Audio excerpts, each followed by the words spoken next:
Olá, tudo bem? O meu nome é Gilmar Zonzinha, eu sou professor do curso de Medicina do Unifoa e a gente está aqui para falar um pouco sobre a gripe, sobre o vírus influenza. A gente está num momento em que está chegando aí o inverno e aí as preocupações em relação a esse tipo de doença aumentam. Por que isso acontece nessa época do ano? No inverno as pessoas ficam mais juntas, ficam mais próximas, ficam em ambientes mais fechados e isso aumenta a circulação de todos os vírus respiratórios. Existem vários vírus respiratórios, mas o que mais nos preocupa é o influenza. Por quê? Os vírus respiratórios comuns, que causam resfriados comuns, eles causam uma doença branda, uma doença leve. É aquela coisa daquele resfriado que você começa com uma garganta irritada, uma tosse seca, o nariz escorrendo um pouco, você não tem febre ou tem febre baixa e passa em poucos dias. Nessa época do ano a gente também tem um aumento desse tipo de virose. Agora a gente tem um aumento do influenza e a virose do influenza é a chamada gripe clássica. Esse quadro ele é mais grave. Por que ele é mais grave? Porque ele tem mais impacto sobre a nossa saúde. Os sintomas são mais exuberantes. Você tem muito mais queda no seu estado geral, a febre costuma ser alta, o risco de complicações aumenta muito, especialmente de pneumonias. Por causa disso, se conseguiu já há algum tempo criar vacinas. Uma vacina que ajuda a reduzir o risco e especialmente reduzir a gravidade e reduzir as complicações ligadas a esse tipo de doença. Por isso, nessa época, com esse aumento da circulação, entra aí a nossa campanha de vacinação. Em relação a esse ano, uma coisa que tem chamado a atenção é que nós temos visto um aumento de circulação de um vírus da classe do H3N2, que continua sendo o vírus influenza. É um outro vírus influenza do tipo do H1N1, mas é apenas uma outra cepa, é uma variante, não é uma doença nova.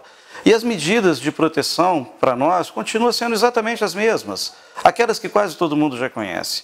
Como esses vírus circulam passando de pessoa para pessoa, eles não são transmitidos porque você tomou uma rajada de vento frio, tomou água gelada, é de gente para gente que ele passa.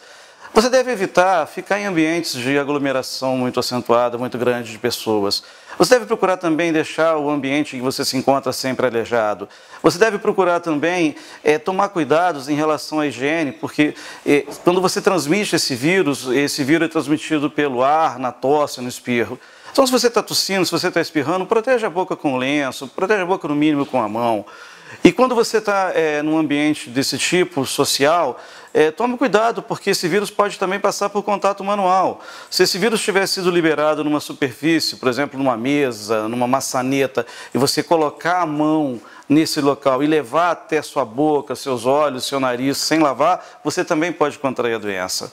Então, você tem que se preocupar em estar regularmente lavando as suas mãos, estar regularmente passando álcool gel, se for o caso, e evitar essa coisa que não é higiênica, de você colocar a mão numa coisa e colocar a mão no seu rosto, colocar na mão na sua boca, colocar no seu nariz e tudo mais. E a questão muito importante é a questão da vacinação. A vacinação protege contra o influenza, protege contra o H1N1, protege contra o H3N2 e ela deve ser feita especialmente pelos chamados grupos de risco. Os grupos de risco são as crianças menores, são as pessoas de idade mais avançada, os portadores de doenças crônicas, os trabalhadores dos serviços de saúde, as pessoas que têm algum tipo de doença associada à redução da resposta imunológica, os indígenas, enfim, temos vários grupos de riscos que devem se vacinar. Uma preocupação nossa é que a gente teve agora muita recusa de vacinação na febre amarela, uma coisa que é totalmente inadequada. As vacinas são seguras, a vacina de febre amarela é segura, a vacina para a gripe ela é segura e com um detalhe, a vacina de gripe é feita com fragmentos de vírus mortos, nem é igual a febre amarela que é vírus atenuado. Então aquelas coisas que as pessoas estavam falando, que pessoas que têm doenças com deficiência imunológica não deveriam tomar a vacina da febre amarela, isso não vale para a vacina de gripe. Então a vacina de gripe ela deve e deve ser recebida por todos com indicação. Algumas pessoas que não preenchem os critérios de indicação, elas também podem cogitar a vacinação dentro da ideia de se proteger adicionalmente. Não há do que ter medo, mas há de tomar as atitudes corretas. O que é atitude correta? É você cuidar da sua saúde. Se você tem uma doença crônica, você cuida bem da sua doença crônica, você está com a sua doença sob controle.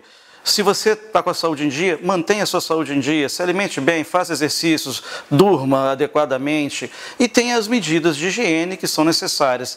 E vacine-se, se for o caso, se você tiver indicação para tal. Esperamos ter ajudado, esperamos ter esclarecido algumas dúvidas.